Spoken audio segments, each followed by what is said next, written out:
Assalamualaikum warahmatullahi ta'ala wabarakatuh. Alhamdulillahi rabbil alamin. Wassalatu wassalamu ala rasulina Muhammadin wa ala alihi wa sahbihi ajma'in. Allahumma aghnina bil ilmi wa zayyinna bil hilmi wa akrimna bit taqwa wa jammilna bil afiyati ya arhamar rahimin. Rabbi shrah li sadri wa yassir li amri wahlul 'uqdatam min lisani yafqahu qawli. Rabbi yassir wa la tu'assir wa tammim bil khair wa bika nasta'in wa la hawla wa la quwwata illa billahil aliyyil azim. Alhamdulillah tuan-tuan, kita berada dalam asas pengajian asas usulul fiqh.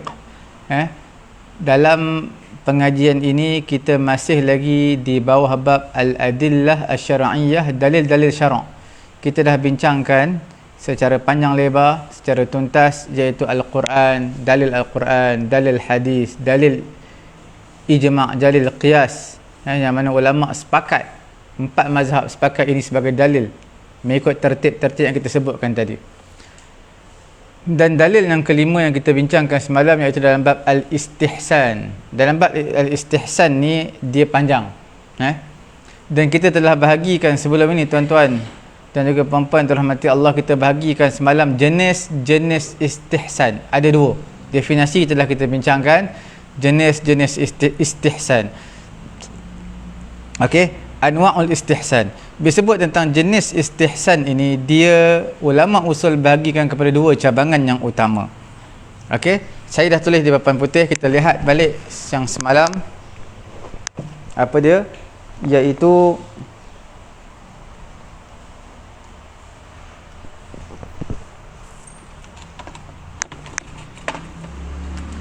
al-istihsan. Istihsan. Yang pertama adalah kita panggil apa? Qaidah juz'iyah. Istisna, masalah istisna.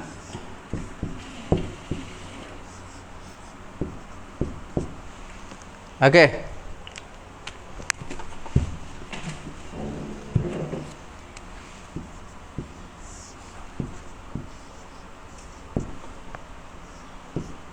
Al-mas'alah al-juz'iyah, pengecualian masalah juz'i minal mas'alatil 'ammah, daripada masalah yang umum. Tuan-tuan, bila sebut tentang kaedah umum, satu kaedah boleh muat di bawah tu hukum 100 masalah, 200 masalah, berpuluh-puluh masalah di atas satu kaedah yang umum. Tapi dalam kaedah tersebut ada perkara-perkara yang dikecualikan. Ada apa perkara yang dikecualikan. Jadi bila ada perkara yang dikecualikan, itulah dipanggil istisna, pengecualian. Al-mas'alati al-juz'iyyati, iaitu masalah yang juzuk, masalah sebahagian masalah yang terpencil dikecualikan daripada masuk di bawah kaedah yang umum.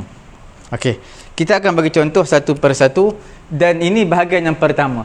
Bahagian yang kedua, lepas ni kita akan bincang, iaitu dipanggil qiyas khafi. Qiyas khafi lebih aqwa, lebih kuat daripada qiyas jali. Qiyas yang tersembunyi lebih kuat dalilnya berbanding dengan qiyas jali yang nampak nyata. Okey, sekarang kita lihat yang pertama dahulu. Istisna al-mas'alatul juz'iyah. Tuan-tuan, puan-puan dirahmati Allah, sebenarnya masalah juz'iyah daripada kaedah umum ini kerana ada dalil yang mengecualikan dia. Dia sebenarnya satu kaedah yang umum, tetapi bila ada dalil yang mengecualikan masalah itu daripada masuk di bawah kaedah yang umum, maka dia jadilah dalam bab al-istihsan. Okey, sama ada yang istihsan yang mengecualikan dia adalah Al-Quran ataupun hadis ataupun ijma' ataupun uruf ataupun maslahat ataupun apa, istihsan. Okey, kita lihat satu persatu. Kita lihat sekarang ini dalam bab al-istihsan. Yang pertama iaitu al-istihsan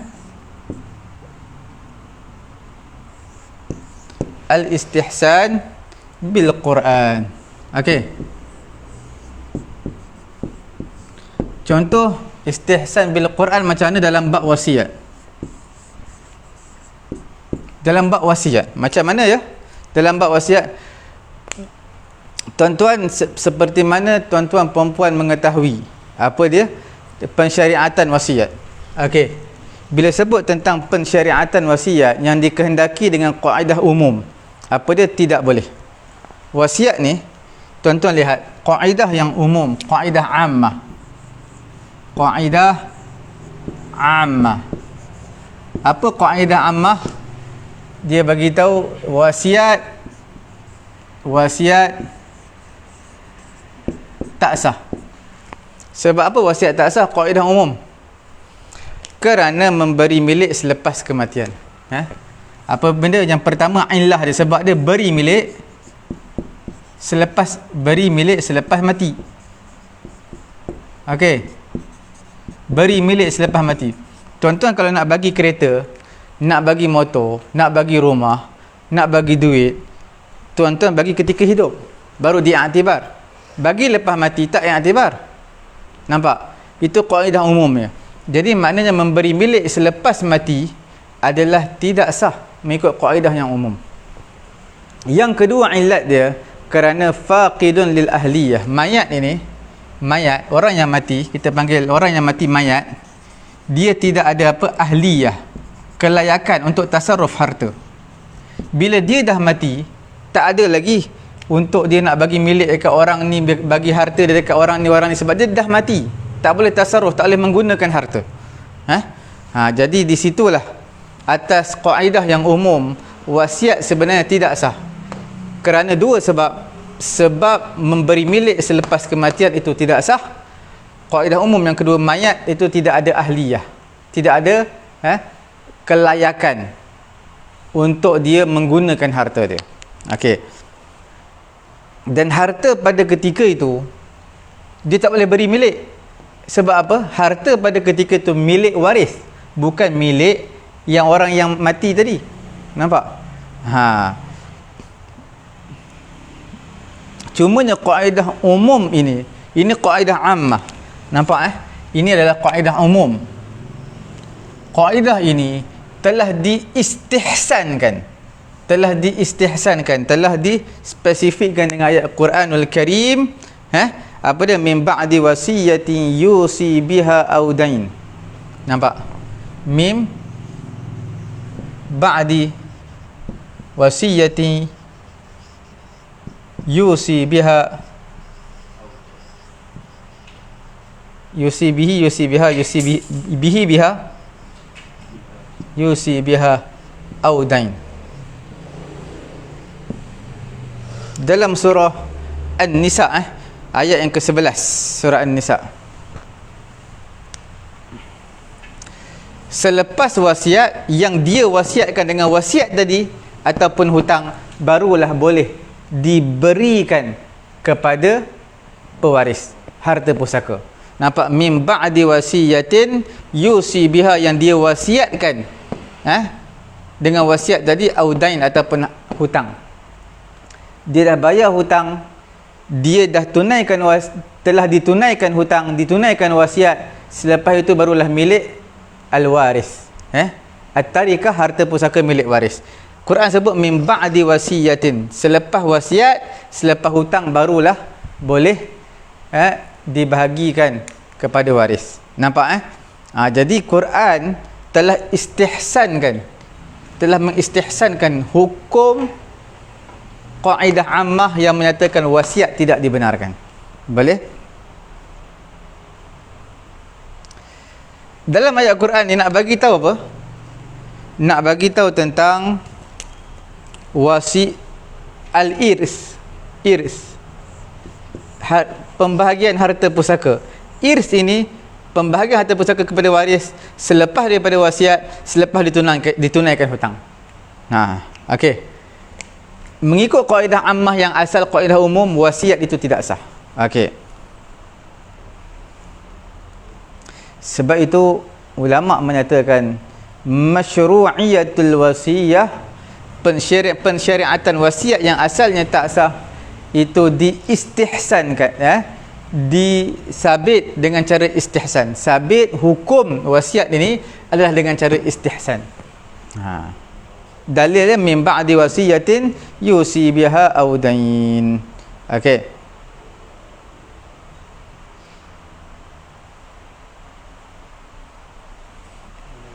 Sebenarnya kalau kita lebih teliti lagi, mengikut cara ni agak panjang.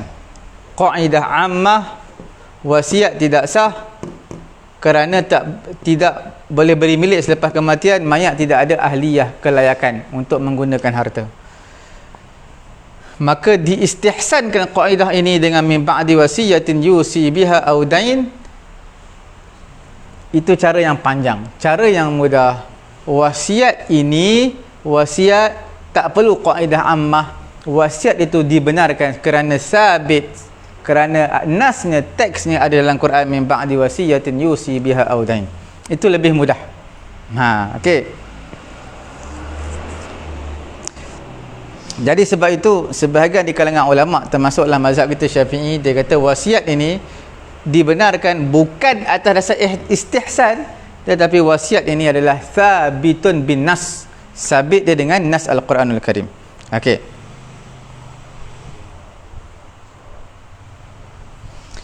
Istihsan adalah ijtihad.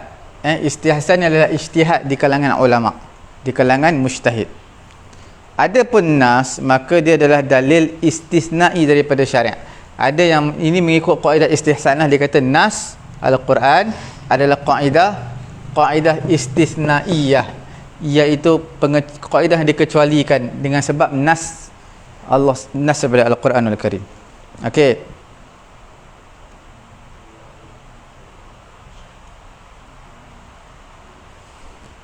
Itu jelas. Ini yang pertama adalah istihsan bil Quran. Sekarang kita nak lihat yang kedua, dalam istisna mas'alatul juz'iyah dipanggil apa? Dipanggil istihsan laisa bil Quran tetapi bis sunnah. Al istihsan bi sunnah, dengan hadis. Apa dia? Seperti mana sahnya puasa walaupun dia makan dan minum kerana terlupa. Nampak? Dalam bab apa ni? Dalam bab as-siyam.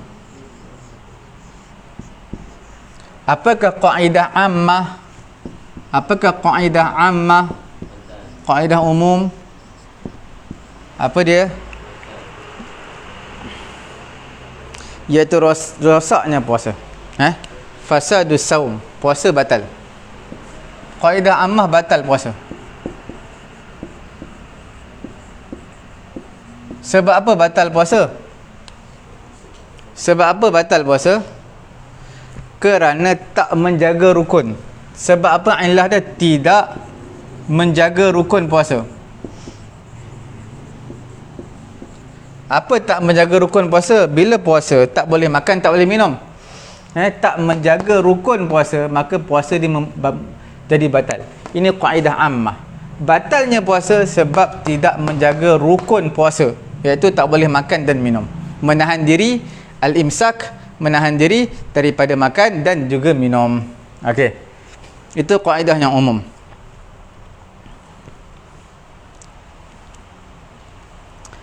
Tetapi istihsan dengan menggunakan dengan hadis, iaitu tidak rosak puasa kerana ada nas, tidak batal puasa kerana ada nas yang datang. Man akala okey, wa syariba nasiyan fala yuftir, dalam hadis.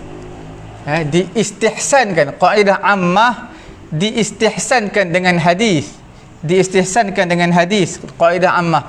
Apa dia? Iaitu man akala,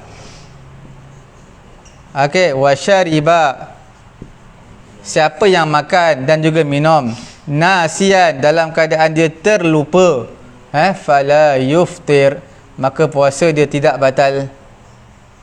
Fala yuftiru, maka puasa dia apa? Tidak batal. Okey.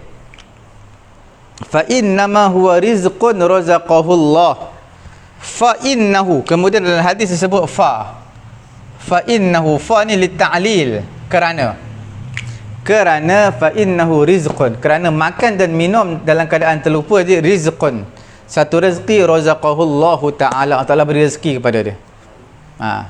Siapa yang makan waktu puasa tak batal. Sebab apa tak batal? Ini ilah dia, fa innahu rizqun razaqahullahu ta'ala, kerana itu rezeki Allah bagi kat dia, boleh makan boleh minum sebab terlupa. Okey,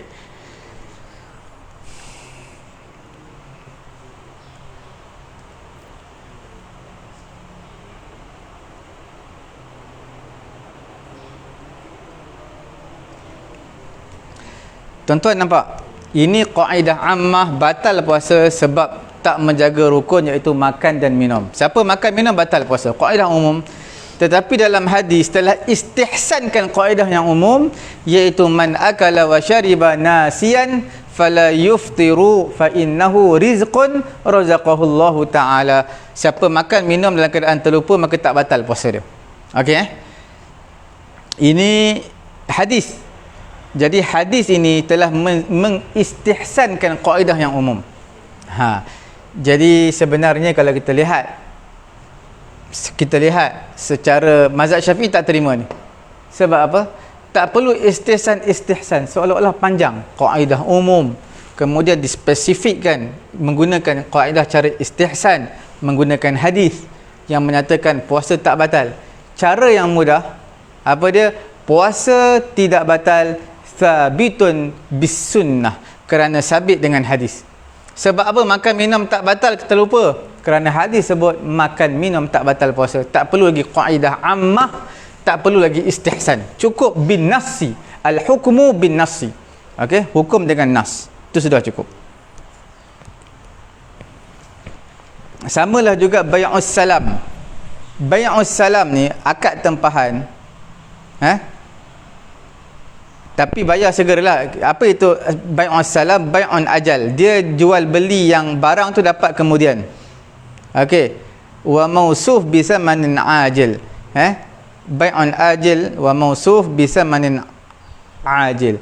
Tetapi bayar segera. Tuan-tuan tempah buat baju, bagi kain buat baju, suruh orang buat baju. Tuan-tuan kena bayar segera, ra'sul mal. Bayar segera, wajib. Tapi barang tak dapat lagi.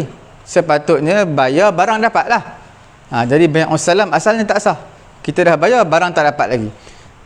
Jadi asalnya tak sah. Asalnya memang tidak sah. Sebab apa tak sah? Kerana bai'u ma laisa indal insan, menjual sesuatu yang tak ada di sisi dia.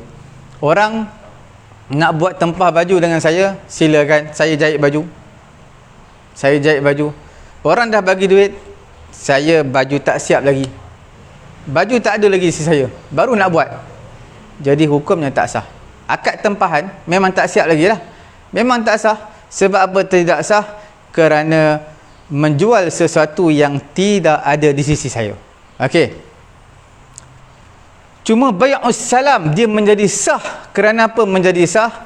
Kerana ada hadis. Ada hadis daripada ada nas ataupun hadis yang menyatakan man aslafa fi syai'in fa fi kailin ma'lum wa waznin ma'lum ila ajalin ma'lum. Siapa yang buat aslaf, siapa yang buat akad tempahan pada sesuatu barang, maka hendaklah kailin ma'lum, sukatan yang diketahui, timbangan yang diketahui, sehinggalah waktu yang diketahui. Bila penghantaran, deliverynya bila, kena tahu. Sukatan, timbangan, kalau kata tempah beras, tempah gandum dan sebagainya, pastikan tahu berapa sukatan, berapa kilogramnya. Maka bila dihantar, maka hukumnya sah. Okey. Syarat dia apa untuk bai'us salam?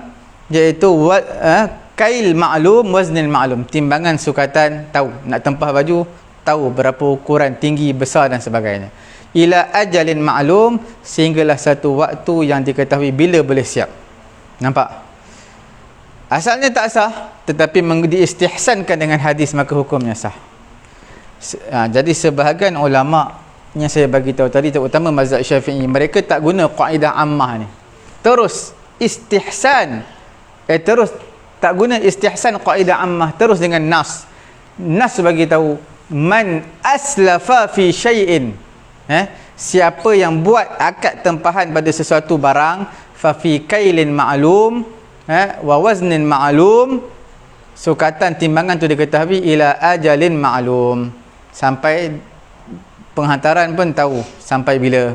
Okey, jadi terus sebab ada nas man aslafa fi syai'in, bila ada nas menyebut perkara tersebut, hukumnya adalah sah. Tak perlu lagi kaedah ammah, tak perlu lagi istihsan. Okey, jelas.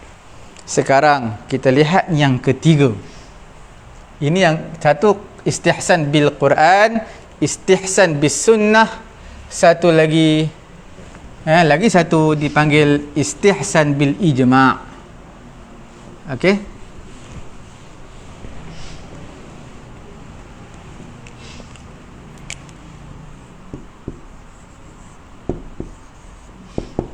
Tuan-tuan nampak al-istihsan bil ijma'.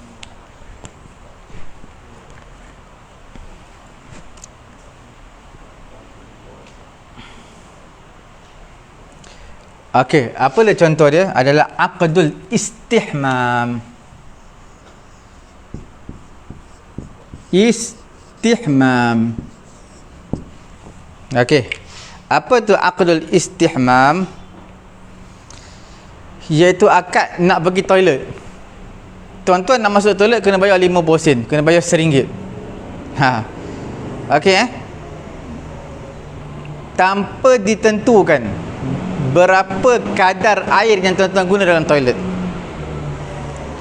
Berapa lama tempoh tuan-tuan berada dalam toilet? 10 minit, buang air besar setengah jam, 20 minit, tak tahu. Okey, nampak Jadi perkara yang tak tahu itu dipanggil sebagai sewaan yang apa? Sewaan yang fasad, yang rosak. Tak boleh. Tidak sah. Tetapi kaedah ammah menyatakan akad tersebut tak sah. Sebab tak tahu. Tuan-tuan bayar RM1, bayar 50 sen, tapi tak tahu berapa banyak air yang diberikan, yang tuan-tuan boleh guna. Berapa lama tuan-tuan boleh duduk dalam toilet. Nampak? Jadi manusia ni kadar penggunaan lain-lain. Tuan-tuan mungkin basuh kencing berak, mungkin satu baldi siap. Bagi orang yang was-was, satu kolah. Satu kolah baru bersih. Jadi berbeza-beza penggunaan air tu. Bila berbeza-beza, maka hukumnya tidak sah. Itu kaedah ammah. Kaedah ammah. Apa dia? Tidak sah akad. Tidak sah. Akad apa? Akad sewaan tu tak sah. Sebab apa tak sah ya? Yang pertama, tak tahu kadar imbalan yang tuan-tuan bayar. Tak tahu kadar. Okey. Jelas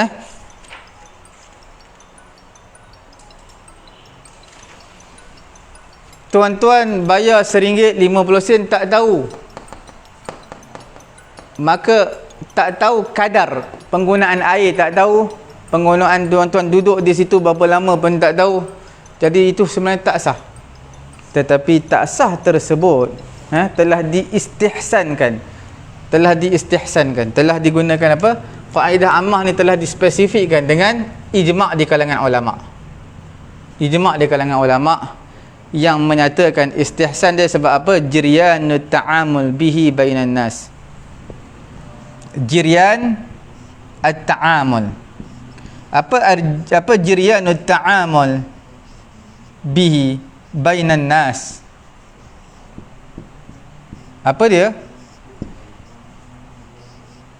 Jiryanut ta'amul, muamalat yang biasa bainan nas, sesama manusia. Itu benda yang manusia tak dapat tidak. Takkan nak bagi free masuk toilet, kenalah bayar. Cuma bila bayar jadi rumit. Nak tentukan kadar berapa minit boleh masuk, nak kadarkan air berapa banyak. Okey, itu agak rumit. Jadi bila mana jiryanut ta'amul, ni muamalat yang biasa yang manusia lakukan. Okey, jadi tidak ada seorang pun di kalangan ulama mujtahidin, ulama-ulama yang mujtahid, tak ada seorang pun ingkar yang menyatakan tak sah akad bayar masuk toilet, masuk bilik mandi. Tak ada. Tak ada yang kata tak sah. Semua ulama yang mujtahid kata sah. Jadi jadilah hukumnya ijma'. Sebab apa ijma'? Harusnya sebab apa dipanggil ijma' di kalangan ulama? Istihsan bil ijma', kerana ulama mujtahid menyatakan kaidah ammah yang kata akad tidak sah telah dikecualikan dengan apa? Jiryanut ta'amul. Sebab dia dispesifikkan dengan jiryanut ta'amul bihi bainan nas. Okey. Jadi sabitnya aqdul istihmam, masuk toilet untuk buang air, masuk bilik mandi untuk mandi, masuk sauna ke apa ke, untuk apa? Hukumnya sah kerana apa? Bitari sabitun bitariqil istihsan, sabit dengan cara istihsan. Okey. Dalil ijma', ulama semua kata sah, tetapi kaidah ammah tak sah, ada kontradiksi. Ijma' kata sah, kaidah ammah kata tak sah. Maka kaidah ammah ijma' telah memberitahu sebab mengecualikan masalah aqdul istihmam daripada kaidah ammah yang menyatakan tidak sah. Okey.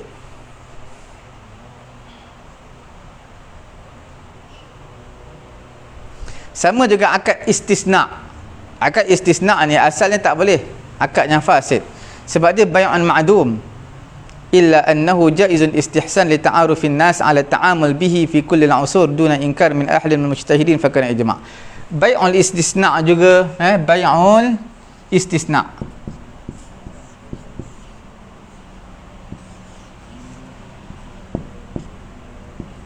Bay'ul istisna' juga asalnya bai' yang fasid, yang batal, tak sah.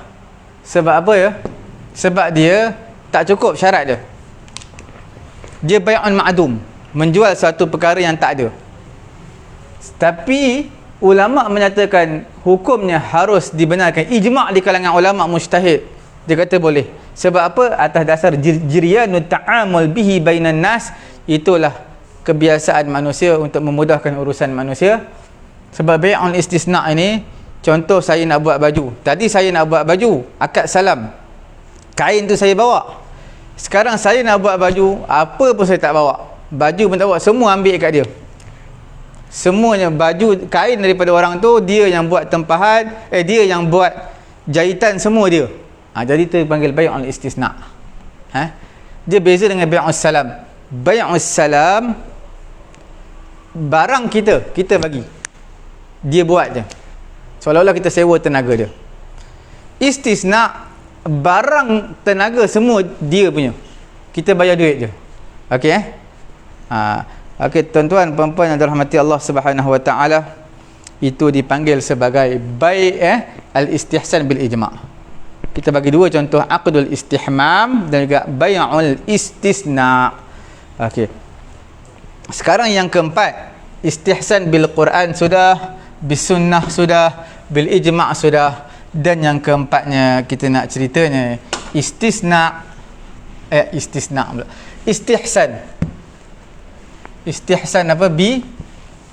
Istihsan bil uruf. Okey, bil uruf.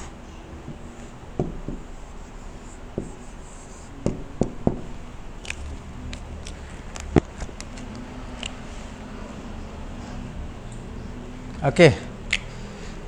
Apa contoh istihsan bil uruf? Iaitu waqaf al-manqul.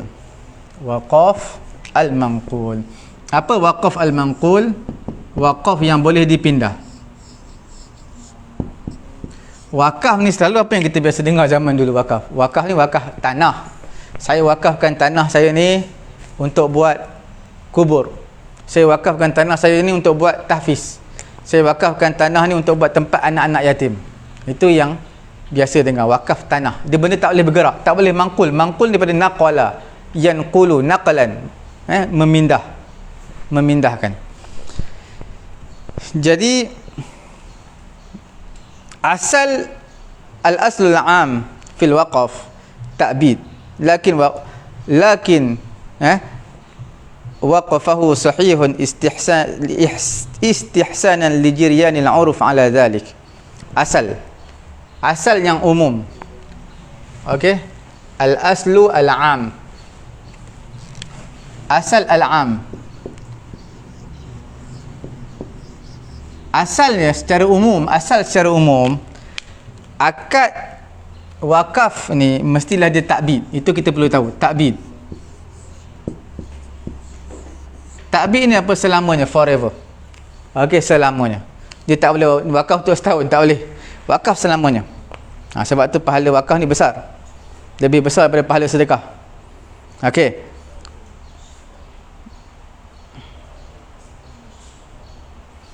Cuma dah menjadi uruf. Uruf ni apa? Kebiasaan, adat manusia. Nak wakaf tak nak seperti tanah. Wakaf benda yang bergerak pun boleh. Contohnya apa? Saya wakafkan buku. Benda yang mangkul ni apa? Buku. Saya wakafkan buku. Sah. Sebab apa sah? Wakafkan buku. Buku benda boleh bergerak. Pindah-pindah. Sekejap letak kat sini, sekejap letak kat meja sana, sekejap letak atas kursi sana. Sah. Tak semestinya tanah. Yang penting alat takbid selamanya. Sebab apa sah? Istihsanan bil uruf. Adat manusia, kebiasaan manusia dah bermuamalat seperti itu. Hukumnya sah. Okey. Jadi orang tanya, wakaf al-manqul, benda-benda yang bergerak, buku, papan putih ni. Papan putih. Ada orang wakafkan papan putih untuk pusat tahfiz, untuk pengajian kita. Okey. Papan putih ni diwakafkan. Dia boleh bergerak sekejap nak letak di sini. Dia ada roda lagi, boleh bergerak, letak di belakang sana, letak di bilik sana, bilik atas, bilik hujung. Jadi semua boleh berpindah-pindah. Wakaf boleh. Wakaf apa lagi? Meja boleh bergerak-gerak. Kerusi semua boleh, tapi semuanya atas nama wakaf. Dan wakaf mestilah takbid. Tak boleh sebulan, tak boleh 2 bulan, tak boleh setahun, tak boleh 2 tahun, sampai benda tu rosak. Sebab itu kalau nak wakaf di masjid surau, tuan-tuan pastikan dulu kalau nak tukar, ini kipasnya kipas wakaf ke tak wakaf. Kalau wakaf, tuan-tuan tak boleh nak tukar suka-suka hati. Tunggu sampai benda tu dah fungsinya dah tidak seperti biasa. Tuan-tuan boleh jual dan masuk duit di tabung masjid ataupun surau. Tak boleh kipas elok lagi, lampu kipas elok lagi, apa lagi, kapet elok lagi, tiba-tiba nak tukar yang baru. Sedangkan orang wakaf, bila orang wakaf tak boleh tukar, melainkan kapet tadi dah pudar, dah terkeluar benang-benang dia, maka bolehlah untuk ditukar. Kalau masih cantik saja-saja nak tukar sebab ada orang bagi lebih hebat lagi kapet, maka tak boleh tukar. Itu namanya wakaf. Okey. Sebab apa wakaf al-manqul ni sah? Sebab bil uruf. Uruf, kebiasaan manusia menyatakan benda tersebut sah. Dan seterusnya adalah al-istihsan bil darurah. Okey.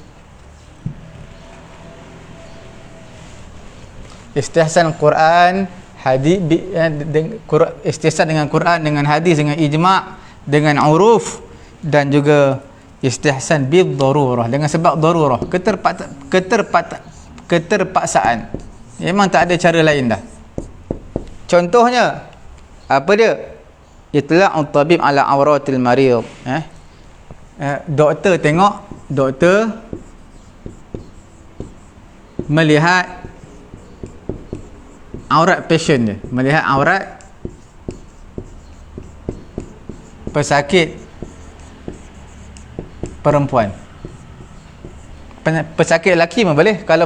Kalau dia sakit dekat peha, dekat atas peha, pangkal peha, terpaksa tengok aurat dia.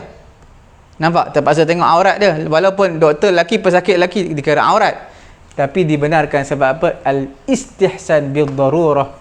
Maka doktor boleh melihat aurat pesakit tersebut. Okey. Tapi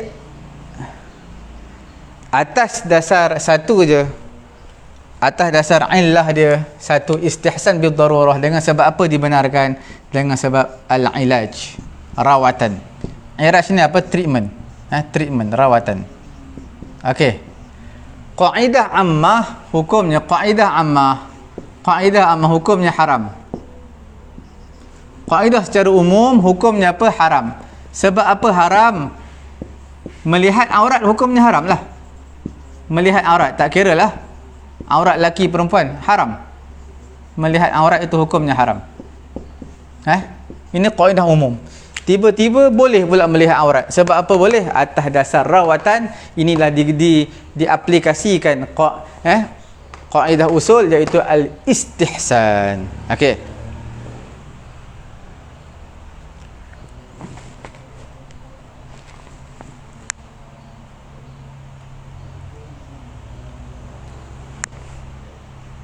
Tariq al-istihsan. Okey. Jadi harus melihat aurat. Sebab apa harus melihat aurat?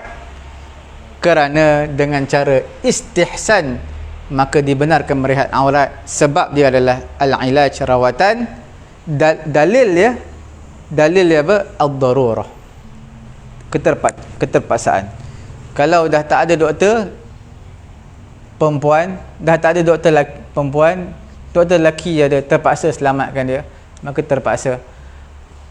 Melihat aurat pun ma yuqaddaru biqadariha, sekadar yang untuk dirawat itu saja, tak boleh lihat semua sekali aurat. Okey.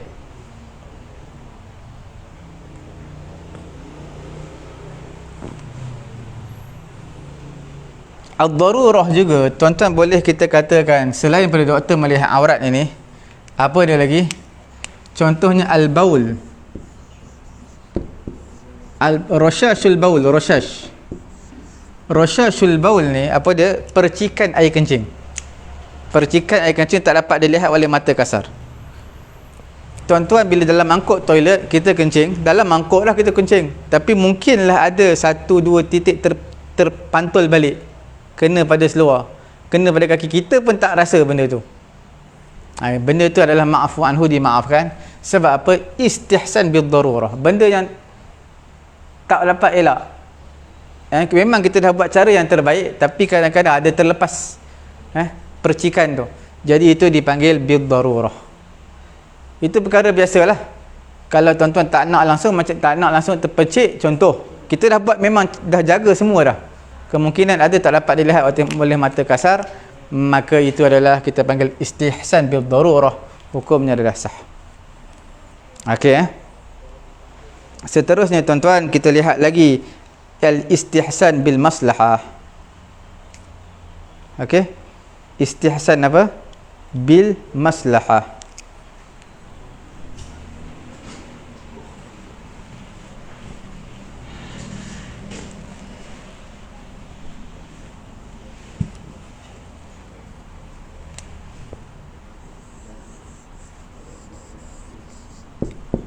Tuan-tuan, bila sebut tentang istihsan bil maslahah, contohnya seorang pekerja memberi pekerja yang berkongsi, memberi jaminan yang menerima satu pekerjaan. Pekerja dia bukan dia kerja seorang, ramai-ramai bergrup, berkumpulan, terpaksa menjamin kerosakan yang berlaku daripada tangan seseorang. Okey. Contohnya kerja dia apa? Hammal. Hammal ni kerja apa? Hammal, kerja pembawa barang. Bukan atas nama seorang, tapi atas nama sendirian berhad. Contoh share. Bukan enterprise lah, sendirian berhad. Share contohnya, ada 4-5 orang kerja angkat barang je, grup. Bukan atas nama seorang, atas nama beramai. Tiba-tiba berlaku pecah barang tadi, kerosakan barang tadi. Apa yang perlu, siapa yang perlu ganti? Adakah seorang yang pecahkan? Tak, grup tu kena ganti. Maslahat. Okey.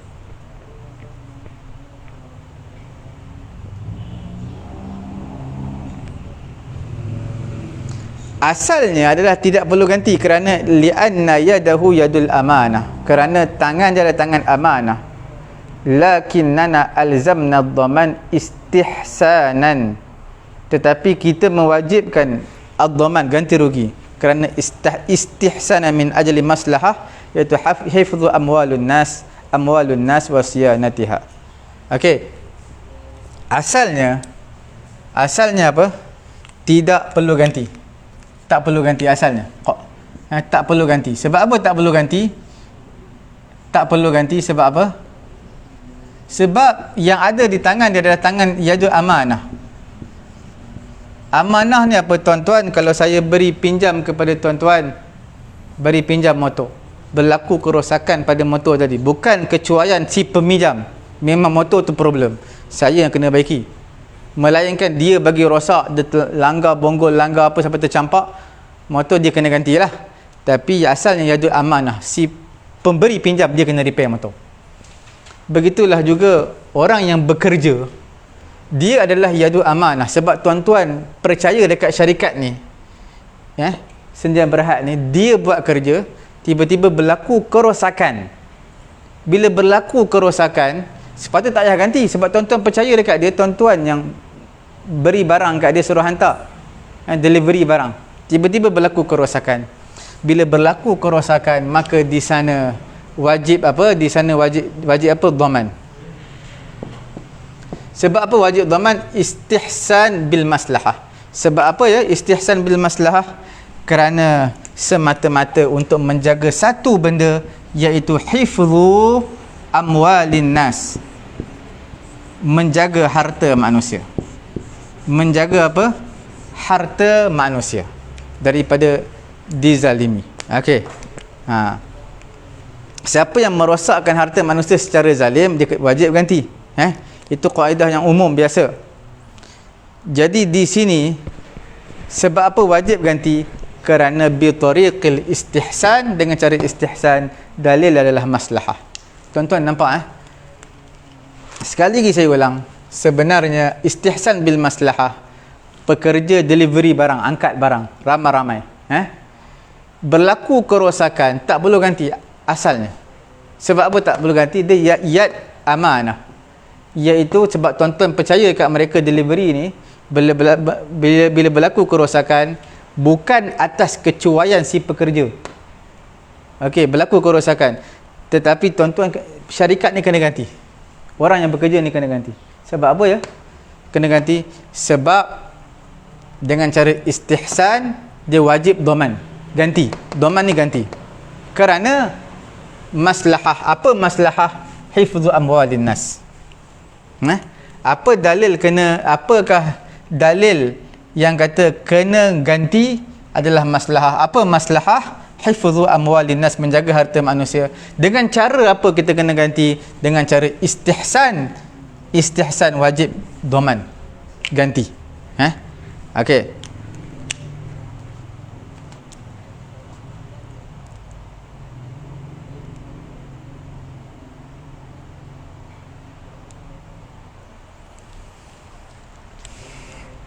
Okey, tuan-tuan puan-puan yang dirahmati Allah Subhanahu wa taala, yang terakhir pada hari ini kita lihat yang nombor 2, dalam bab istihsan, anwa' istihsan, jenis-jenis istihsan. Istisna al-masalah juz'iyah, itu kita telah bincangkan panjang lebar tadi dengan Quran, hadis, ijma', uruf, maslahat dan sebagainya. Dan sekarang ini kita lihat yang kedua, yang terakhir adalah apa? Qiyas. Qiyas apa? Khafi, tersembunyi. Okey, qiyas khafi. Apa dia? Ditarjihkan, lebih aqwa, lebih kuat, lebih ditarjihkan, aqwa min qiyas. Qiyas apa? Qiyas jali. Qiyas jali ni yang jelas, khafi yang tersembunyi. Sepatutnya qiyas yang jali lebih kuat sebab dia jelas, tapi qiyas khafi lebih jelas, lebih ditarjihkan, lebih diutamakan. Okey tuan-tuan, kita lihat contoh saya akan bagi pada hari ini. Ini dipanggil sebagai al-istihsan bil qiyas. Qiyas khafi lebih kuat daripada qiyas jali, dipanggil al-istihsan bil qiyas. Istihsan dengan menggunakan qiyas. Kadang-kadang berlaku pertembungan, kontradiksi dua qiyas. Qiyas yang pertama jali. Jali ni makna zahir. Tuan-tuan lihat terus, mubasyaratan ila zihni, iaitu terus terpancar, terfikir pada pemikiran tuan-tuan, oh inilah sebab dia, inilah sebab haram dia. Qiyas khafi ni qiyas yang tuan-tuan kena halusi, kena istiqra', kena kaji baru nampak. Tetapi kadang-kadang ada certain perkara lah, beberapa perkara qiyas yang tuan-tuan perlu kaji itu lebih kuat daripada qiyas yang tuan-tuan nampak depan mata tuan-tuan. Okey.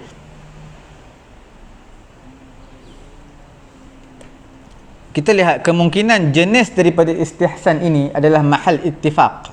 Kemungkinan kadang-kadang ittifaq sebulat suara di kalangan ulama. Dengan menyatakan qiyas sebagai hujjah.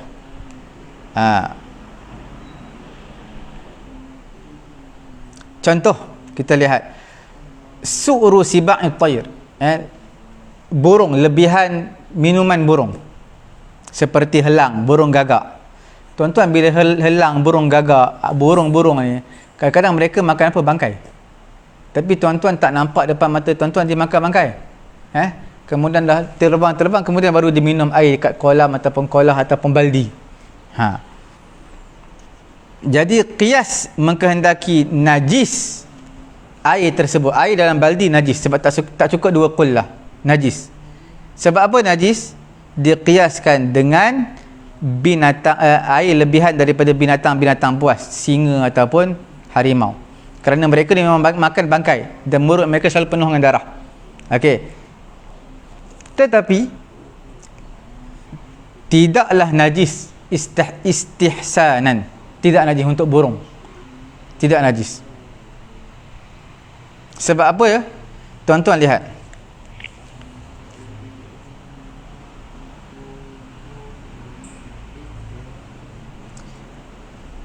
Burung dia minum adalah dengan lidah dia. Dia minum air dalam baldi dengan lidah dia. Okey. Bila dia minum air dengan lidah, kadang-kadang mulut dia makan bangkai tikus, bangkai kucing, makan apa, gagak. Kadang-kadang dia ataupun burung-burung helang dan sebagainya, kadang-kadang dia makan benda-benda yang bernajis, bangkai. Air liur dah akan jadi najis. Okey. Air liur akan jadi najis. Cuma kita katakan di sini burung mereka minum air dalam satu baldi, tapi mereka gunakan paruh dia. Berbeza dengan harimau. Harimau guna lidah, mulut dia, ataupun anjing memang jelas lah, harimau, binatang-binatang buas, mereka minum dengan lidah mereka tu najis. Sebab apa? Selalu makan bangkai. Kemudian kalaulah burung ni dia ada paruh, dia minum dengan paruh dia, dan paruh tu adalah tulang sebenarnya. Paruh tu adalah apa? Tulang, dan dia kering. Selalu dia kering lah, bila terbang dia akan jadi kering. Okey. Dan bila tulang dia tak jadi najis. Bila paruh ni tulang, kat mulut dia ada paruh yang kita panggil. Jadi itu tidak najis. Sebab dia tulang ni daripada bangkai tak najis, daripada orang, benda yang hidup pun tidak najis. Tulang dia bukan benda yang najis daripada bangkai ataupun daripada orang. Okey. Jadi istihsan di sini apa dia? Meninggalkan tarjih qiyas khafi. Qiyas khafi iaitu bukan meninggalkan, mentarjihkan qiyas khafi. Apa qiyas khafi? Yang menyatakan sucinya minuman air lebihan daripada minuman burung. Berbeza dengan qiyas jali, iaitu najis lebihan daripada harimau. Kita lihat sikit lagi. Apa dia? Okey, kita lihat sikit je. Apa dia? Qiyas jali, qiyas khafi. Qiyas jali yang tuan-tuan jelas menunjukkan apa? Najis mulut harimau, najis. Qiyas khafi tidak najis. Sebab apa tak najis? Sebab burung guna paruh minum, harimau guna lidah. Nampak? Qiyas yang jali kita nampak jelas najis. Qiyas khafi yang tersembunyi tidak najis. Jadi qiyas khafi itu lebih ditarjihkan, dikuatkan berbanding qiyas jali untuk burung. Okey tuan-tuan, insya-Allah tuan-tuan jangan lupa tekan butang share, sama-sama memanfaatkan pengajian kita pada usul fiqh pada pagi yang mulia ini. Tuan-tuan terlepas dari pengajian kita, boleh layari page Facebook kami Pusat Tahfiz At-Taqwa, layari YouTube kami Pusat Ilmu At-Taqwa. InsyaAllah bersua kembali. Subhanallahumma wa bihamdihi, Subhanakallahumma wa bihamdika asyhadu an la ilaha illa anta astaghfiruka wa atubu ilaik.